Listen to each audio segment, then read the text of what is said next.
Hello and welcome to another episode of Interview with a Schizophrenic. I'm your host, Duncan Singer, and today I have the great pleasure of welcoming back Benjamin.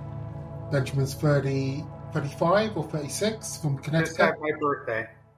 I'm 36 now. He's 36 from Connecticut. He has a dual diagnosis of schizoaffective and ADHD. He's already been on 3 episodes. We had quite a nice wide-ranging discussion last time about all sorts of things. So we're just going to talk more today.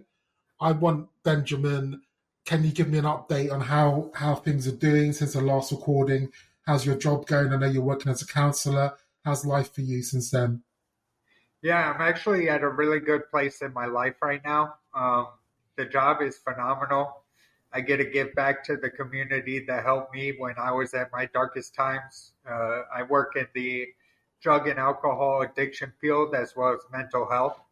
So it's really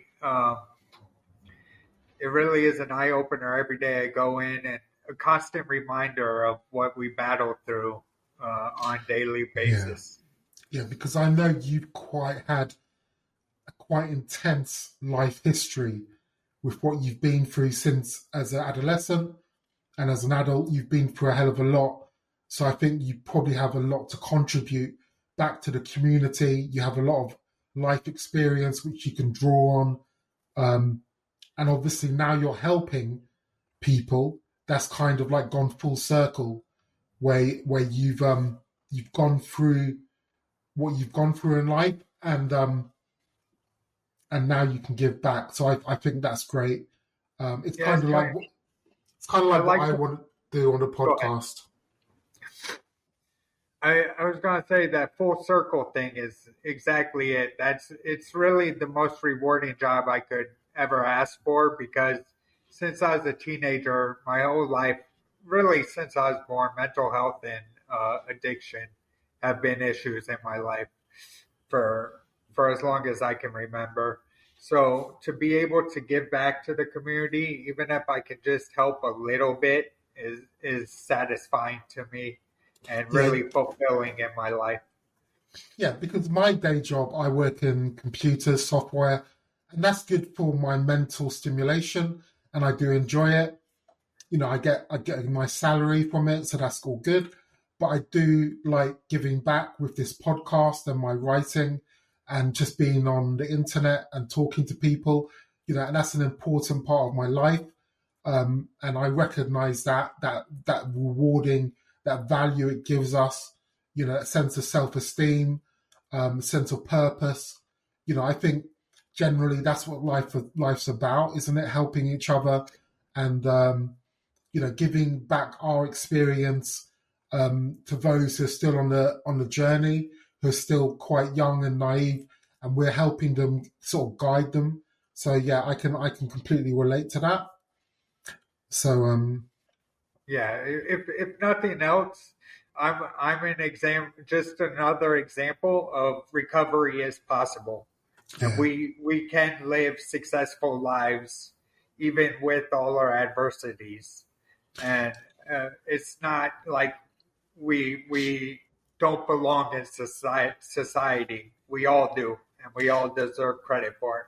You know, it's like the thing about schizophrenia, you know, schizoaffective is a form of schizophrenia, is that if you look on the news, you see all these serial killers and violent murderers, you know, so we're very stigmatized.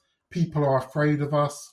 You know, it's difficult to talk about it because people have a poor image of people who go through psychosis because they think they're unstable, they're unpredictable. But, you know, generally, we're just suffering from a condition, and, you know, and that's pretty much it. Yeah, one of the things I can't stress enough is that schizophrenic is more dangerous to themselves than they are. They're at more risk of damage to themselves than they are to any other person. Yeah. And it's usually the schizophrenic who gets beat on, not the other way around. And because they're different, or they don't fit into what's normal in society, and they get picked on for that shit. And we kind of stand out. There's something about us that makes us stand out in public, and, you know, people can, view us differently. So yeah, so there is a lot of that going on. So Benjamin, well, let's we discussed before the show what we're going to talk about, and one of the things we want to talk about was medication. So this is a big topic. Medication for psychosis is pretty intense. There's pretty powerful medication. It affects our whole body. It affects our minds. So what do you want to talk about medication? Well, I got an appointment with my doctor on Tuesday. So just going off of that, I've been kind of going with the flow lately. When I first met with her, I was very adamant that I know I advocate for myself and we're working as a team together. This isn't about me or you. This is about us working together to get me healthy.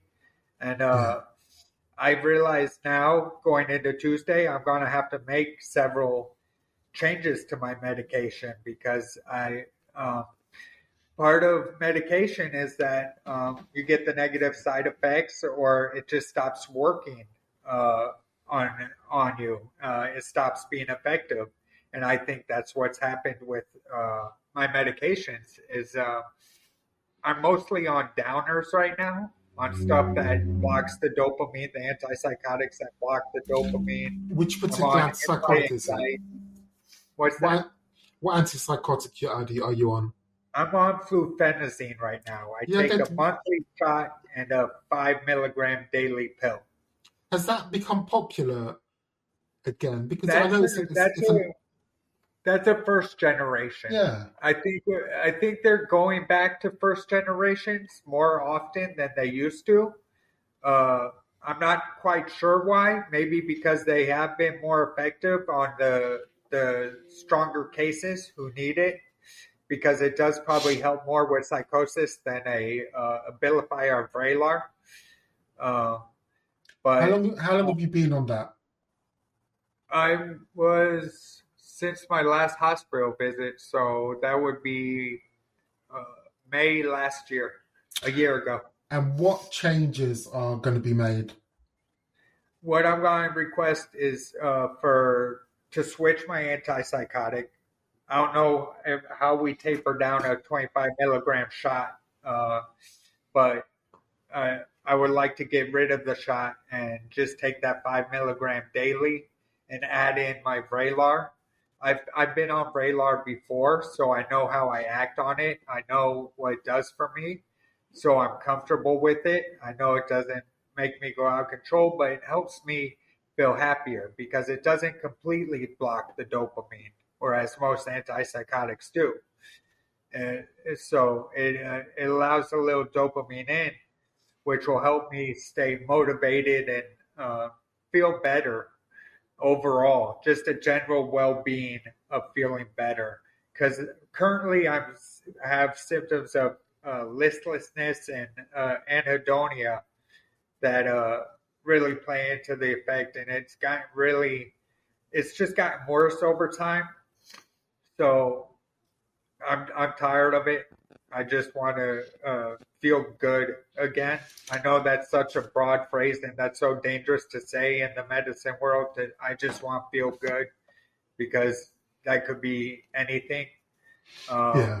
But I know what I like, how I like to feel, and I know how I am when I'm safe and when I'm in a good state of mind. And Vraylar, I was on Serquel, Vraylar, and Risperidone, all three antipsychotics last time I did this cocktail.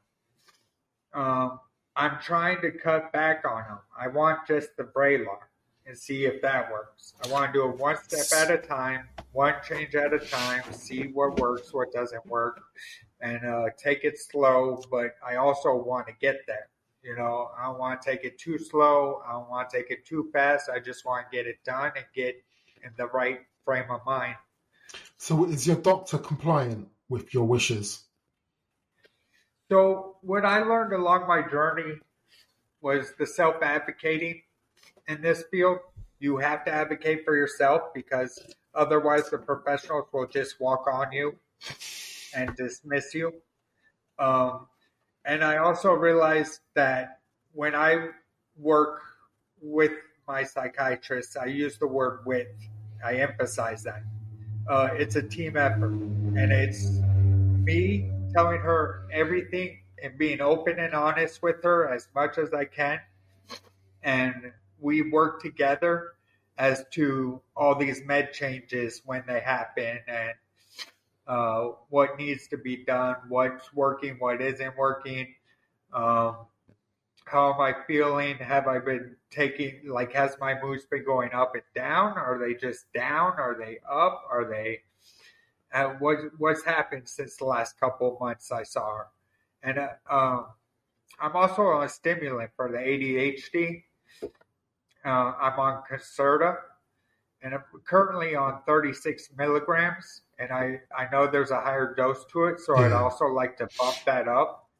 Now, I don't know if she's willing to deal with the antipsychotic and the stimulant on the same visit, but that's ideally where I want to get this. So at least we know what path I want to take, and we can work our way towards that.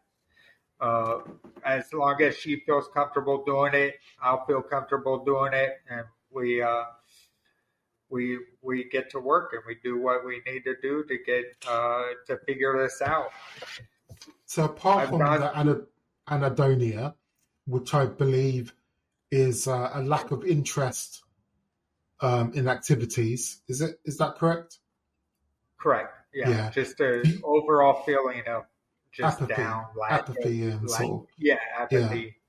Yeah. Do you get any other physical side effects? I've always been twitchy as a kid. I don't know if that's the ADHD or the anxiety. I do this a lot with my finger. People notice it all the time. It's one of the first things they notice about me because I can't sit still either. I can't stand still. I have to constantly be moving my feet. I have to constantly be readjusting in my chair. So that's akathisia. I don't know if I thought it was restless leg syndrome for the longest time, but apparently it has to do with the anxiety or ADHD as well. Yeah, it could be akathisia, where you have to move. I get that as well. I was on a trip the other day on the train, and for some reason, when I'm on the train, my legs get akathisia, more prone to it, and I've got to move my legs all the time, and you can never get comfortable. Is that like the Tark dive I've heard about? Tark dive? Similar to that, That's what that is? Yeah. Okay. Because I know it's not the medicine doing it, because this is going back to childhood. I've always had this. Okay. Like as a child, they just say it's the ADHD kid. He can't sit still. He can't stop moving. So it was the ADHD. But according to what I'm talking to my psychiatrist lately, it's more of an anxiety thing, she thinks. And that could play a role into it. She did up my anti-anxieties last time I saw her, and I do feel like they have helped minorly, very little, but I do feel like there was an improvement, a marked improvement. So I think we're on the right path with that. But yeah, I still have these movements that I'm always gonna have. Did you get any weight gain or anything like that? No, I've actually been losing weight. I've been eating less. I eat about one meal a day right now. I'm used to working out heavy. I haven't been done so in over a year though. But I'm used to eating 4 or 5 meals a day, stuffed with protein and veggies and fruit. And I'm used to working out nonstop, so I get to a healthy 180. That's a 180 with muscle. Right now, I'm under 180, and it's no muscle. I don't have muscle on me right now. You look slimmer from last time, actually. Your face looks slimmer from last time. Yeah. Yeah, I'm sure if you look at the two videos of last time versus this time, you'll see a difference for sure. And I'm aware of it. It's just I don't crave food anymore. I don't know if I outgrew that, but I eat a meal a day and I'm satisfied with it. Mm. Yeah, I think as we get older, we become more set in our ways, and the novelty of certain food wears off. So, when you're young, you want to try the latest pizza. When you get older, you think, "Oh, I've done all that, so I'll just eat what I like." Do you know what I mean? Well, I was the fat kid growing up in my Mm, young years. I was a food addict first before anything. mm, I don't know if my mom would like me to say this, but she told me I sucked her dry 3 times as a baby. So I've always overindulged in everything. mm, Um, but yeah, I was ordering from the adult menu at McDonald's while every other kid was still ordering the Happy Meals, mm. and I was getting it as a large. I love to eat, and the biggest difference was when I finally started to become self conscious of my weight. Around fifth grade, sixth grade. Um, the picking got to me. The picking on got to me. I cut out sugar. Just simple changing regular soda because I could drink 6 cans of soda a day easy. And I changed it from regular soda to diet soda. And I instantly noticed a difference in weight. Right? Like pounds just started dropping off just with that little change. Mm. So I've carried that throughout my entire adult life when it comes to sugar. I still have my sugar binges. I love my ice cream with cookies crumbled on top with chocolate syrup, but I don't do it that often. And for the most part, I don't eat sugar throughout my weekly schedule. I just occasionally have that sugar binge, and that solves everything for me. Yeah. So, Benjamin, Diet pepper. mm, the other thing we want to talk about, you want to talk about how you feel schizophrenia pre-diagnosis affects you as a child. Yeah, I would. That's a conversation I would love to have with other schizophrenics because I'm a firm believer that I had schizophrenia as a child and different things that happened to me in different experiences. For example, if you've seen the movie The Shining, it makes most sense because Danny, the boy in the movie, with his voice in the back of his throat, Tony, he named it. Yeah. It was exactly like that. I would self trance.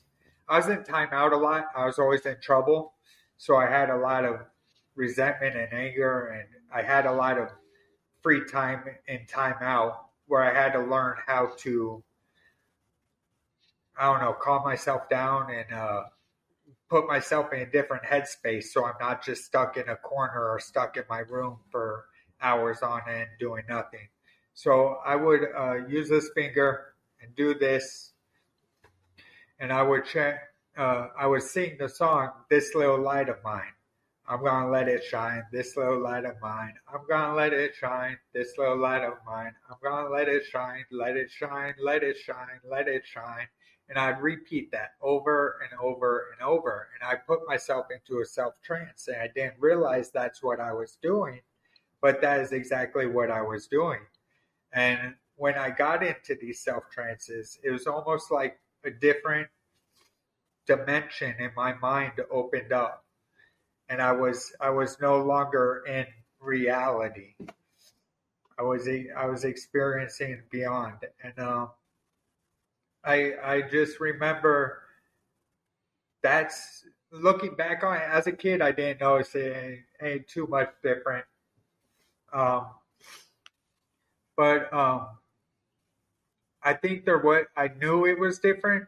If someone saw it, they would say something about it, and that's how I knew it was different. That's how I knew normal people didn't do that.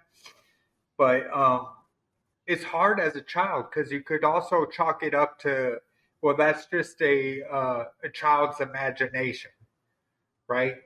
So if there's a child talking to voices, you just think it's their imaginary friend, right? So you wouldn't be able to distinguish it. It's really hard with children when it comes to schizophrenia because that's when the brain is really developing and learning about its environment and really learning how to operate in the real world. And Did you get any I voices or think anything as a child? so. I had the inner voice. Um, I shared on a previous podcast with you about my experience in Jamaica, where there was a fire. My voice changed, and But did you get any the voice came out. hallucinations when you were a child? I don't remember hallucinating. Um, it was more, yeah, I don't remember hallucinating. Not auditory. I guess auditory in some way, but not really. You Not know, in the classical way people think about. And definitely, I don't remember visuals. I remember shadows playing tricks on me and stuff like that, but I can't count that up to a hallucination. I would need to see something a little bit more. because when I look back as a child, I was fairly normal, but I did have a head full of nonsense. My head was full of data. And I think it was hallucinations, which were very quiet, but were entering my mind and causing me that confusion, if you know what I mean. So hallucinations today, Yeah. they're quite loud and distinct. But when I was a child, perhaps they were muted, but they did fill my head with my head was just full of stuff. And I'm looking back. Kind of like they were just Yeah, forming in your yeah, head at that time, and they weren't really didn't have a solid foundation yeah. on you yet. Yeah. So that's what I'm curious about because I know the professionals say they don't like diagnosing before the age of 18 when it comes to schizophrenia because the brain is always still developing and it could be a symptom of many things before they want to label you schizophrenia. Um, Yeah. but I think child schizophrenia is a real thing. I think that a child can have schizophrenia. I know that when we talk about it and when the professionals talk about it, they talk about schizophrenia being inside us from a very early age, like in the womb or when we're first born. We have that, whatever it is, whether it's a gene, a germ, whatever the new science is saying it is. They're still not sure where exactly it comes from. So there you go. When it comes to the profession of not being an exact science when it comes to mental health, but they say that we have it at a very young age. We have whatever it is, and it just takes a triggering event for it to Exactly. come out, which usually happens later down the road as a trauma or extremely stressful situation or drug use can bring it out, can trigger it. So many things can Exactly. trigger it, but it's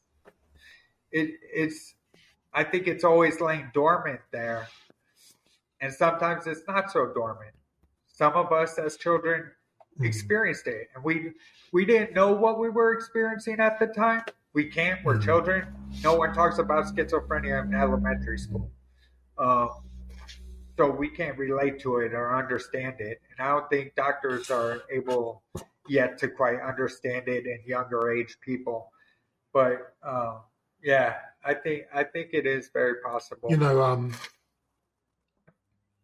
what was I going to say? Yeah, I mean, I think, I think, forgotten what I was going to say, but yeah, I mean, it's like the schizophrenia. What I agree with you is that it's predisposition, and then it's triggered. Then you have a triggering event because that's what happened to me, and that's seen what the data suggests is that there's a predisposition through genes, and then you have a trauma or you have some sort of stressful event, and it triggers a psychotic break, and that psychotic break Yes, alert. Yeah, that's when yeah, they'll label that's you. when it alerts the medical profession, and you get medication and treated and all that sort of thing. Um, there's probably people who've got predisposition to schizophrenia who are still quite normal because they never had that trigger event. So they might be a little bit psychotic, but they don't really know much about it. But they never really had full blown schizophrenia. There's that. I'm sure those people exist. Sort of who do get a bit of. Well, you even have now the schizotypal diagnosis, which is like what would diet schizophrenia. So it's very subdued schizophrenia. It's like early stages schizophrenia, not full blown schizophrenia. They have a word for it now. They have a diagnosis for it now, schizotypal. So that I think a lot of people would fall into when they're showing that they could end up having schizophrenia, but they don't show all the symptoms yet, or don't have a full blown psychotic episode yet in their life, to where they can say, "Oh, it's definitely schizophrenia." Yeah, it's not. I'm 49 years old, and I'm still suffering on a daily basis. Schizophrenia does not care if you're having a bad day, does it? It doesn't care if you're. Do you know what I mean? If you're stressed out and you just want to relax, it doesn't care about that, does it? No, it's with us for life. It's constantly there. I think that is one thing I am grateful for. That I think I am grateful for is if I did have it as a child, which I think I did, I learned very early on in life how to cope with it and hide it and mask it, and I learned I learned little things that are self-soothing for myself. For example, the self-trance was a big. I don't self-trance now as an adult. I don't self-trance, but that was my tool to soothe what was going on in my head, and it helped calm things down. I used to always, as a kid, I would count the clock by the second, and I could count the seconds. There could be no clock in the room, and I just knew the right tempo for a second, because I would count seconds in timeout every second, because that was another thing I would do to ground. You would think for what we go through, so obviously our brains are different. There's got to be some sort of positive that we can extract from it, apart from helping each other. But if then, like in a spiritual sense, that maybe like you had those experiences and I've had these experiences, maybe spiritually we've got something to contribute. It's difficult to know because obviously we're dosed up in medication, so we're affected that way. But in the ancient times, I think about this all the time, and it's like if I grew up in a different culture, I could be the shaman. They would have seen my abilities in early childhood, and they would have honed them. They would have grew them. Here in the Western culture, we hide it, we defeat it, we try to beat it, we try to medicate it, we try to tell it it's wrong, it's not healthy, it's not right. Whereas in other cultures, they let it grow, they let it manifest into what it becomes, and it's a useful tool. And one thing that got my attention, one thing I read was because 1% of the population has schizophrenia. That's the statistic right now. 1%, 1 out of 100.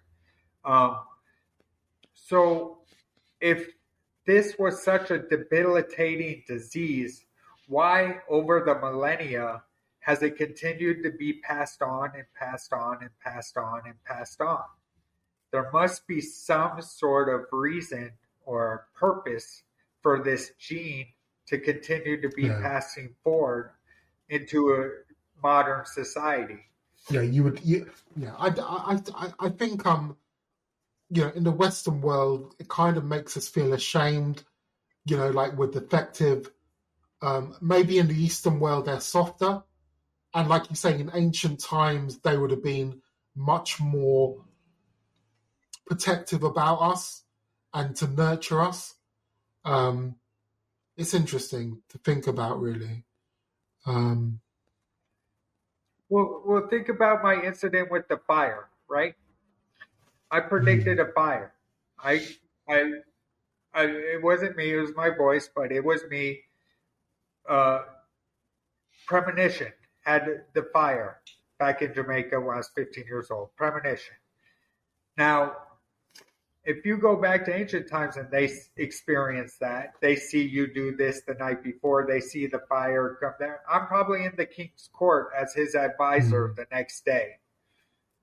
Probably like, what else do you see? What else are you feeling? What else do you know? You know, and I think going back to nature, nature has always Yeah, helped definitely, me yeah. with my schizophrenia. I You know, think it helps a you know, lot Ben, with I schizophrenia. think, Game so. I think we're quite sensitive to energies that are around us. So maybe spiritual energies, so we can get those premonitions and all that sort of thing. But also nature, and nature is the most powerful energy on the planet because it's as yes, God intended. So obviously, if you're in a city, there's tarmac everywhere, there's concrete, there's people, and people can choose to be disconnected from spirit. But if you're in a forest, everything is spiritual. It's powerful, alive. yeah, Yeah, and it's everything is alive. calming, and I think it's brilliant for people with psychosis to be in nature because it calms us down because we get because nature is much slower pace than in city life, so it's a much more calm atmosphere. So I think that's really helpful for us. And I think it gets back to the roots, and even um, let's go back to shaman. One of the things they do is medicine man. And what do they use? They use plants, herbs, spices, and they concoct different concoctions and create this medicine from the earth that helps out people who are sick with all kinds Mm. of different ailments. And they work. They I think they work do work, yeah. sometimes. Not all the time, but sometimes they work, or else they wouldn't keep doing it. You know, and that's kind of like how the medical profession is today. Can Sometimes we it talk works. about something So completely different? that's I mean, I know we've done about 30 minutes, but this is the last thing I want to say.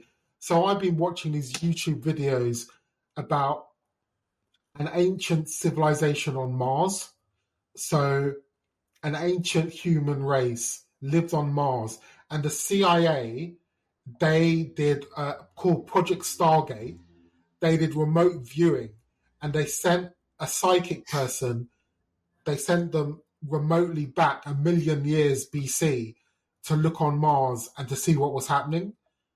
And they found like these massive pyramids, like Egyptian pyramids, but they were much larger.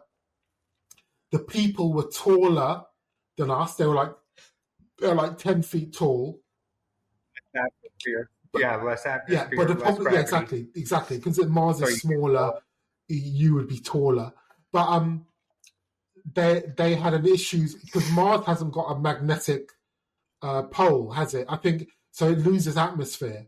So they had a geological event where there were these massive sandstorms, and they would hide in these massive pyramids to be safe from the sandstorms.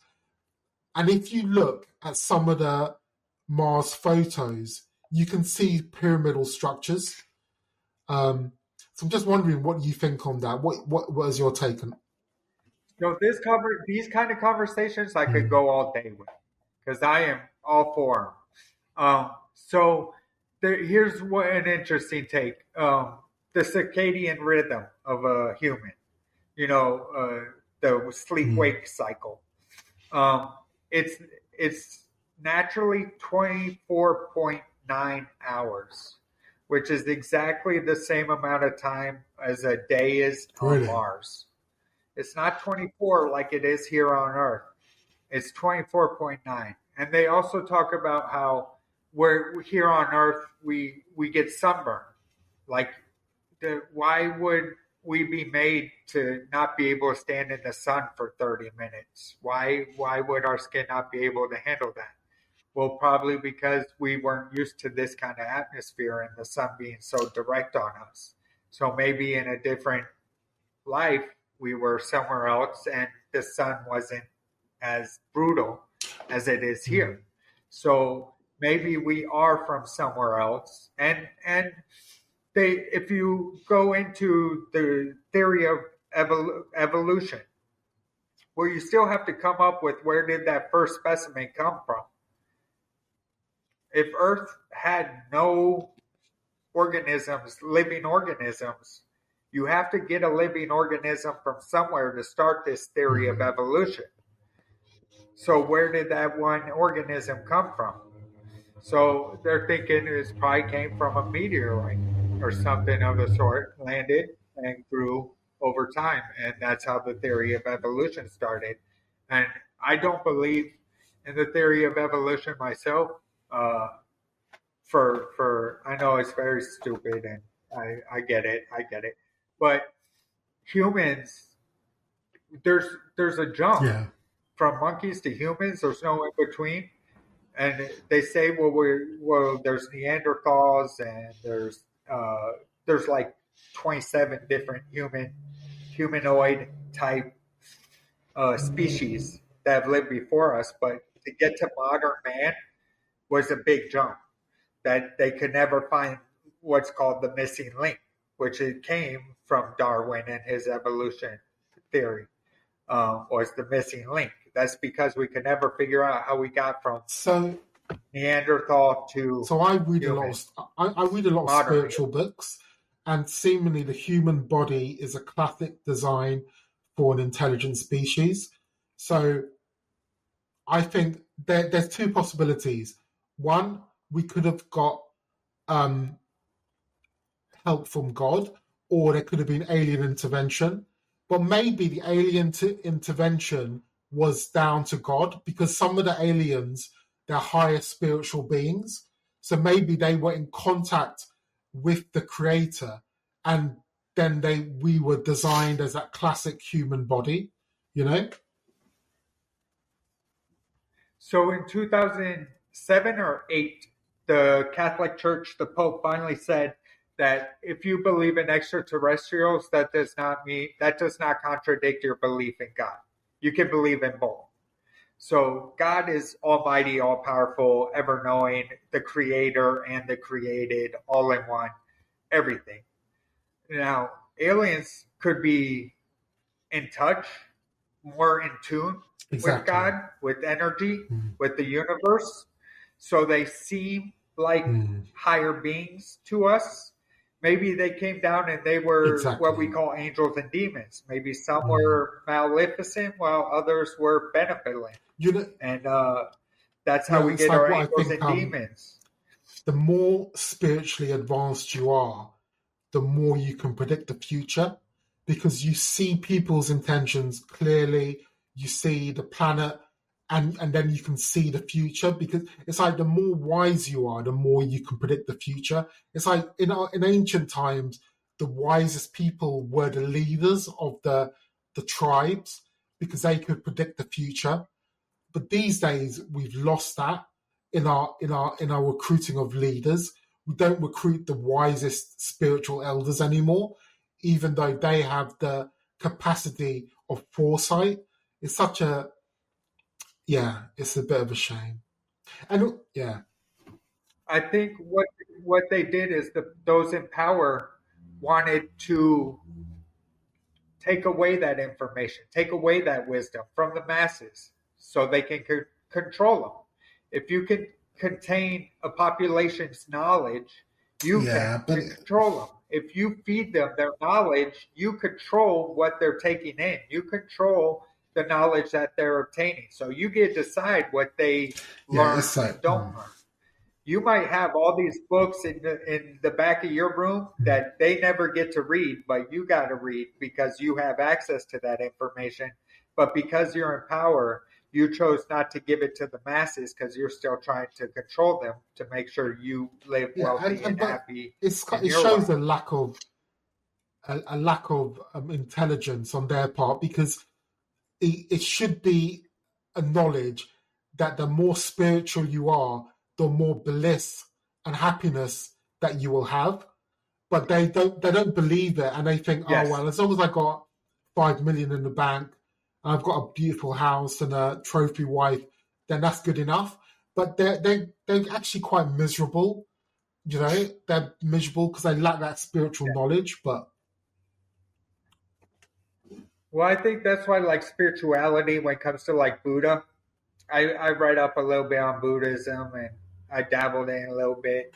But enlightenment, life isn't about anything else other than reaching enlightenment.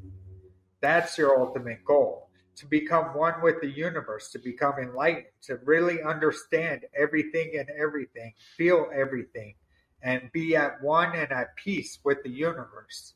And understanding that there's ebbs and flows, there's good, there's bad, there's this and that. Label it whatever you want. But at the end of the day, it is. It just is. And that's what it is.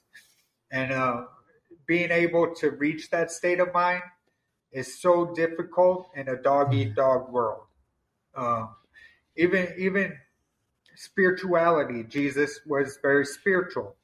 You know, he believed in, turning the other cheek. That's something Gandhi would teach. Something like he forgives his enemies.